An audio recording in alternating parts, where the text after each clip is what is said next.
try to solve it in a simple way. First we have to solve within the bracket. So what is root of 0.81? That is 0.9. What is root of 0.0144? We have already know root of 144, that is 12. Here it is in points, so here 0.12 plus what is 0.4 by 0.5? That is 4 by 5, which is 0.8. Here we have to add very carefully.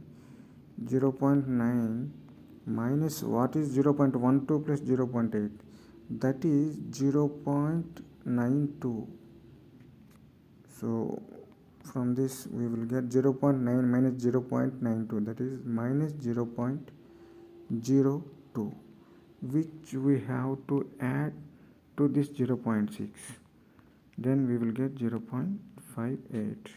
This will be the final answer. Thank you.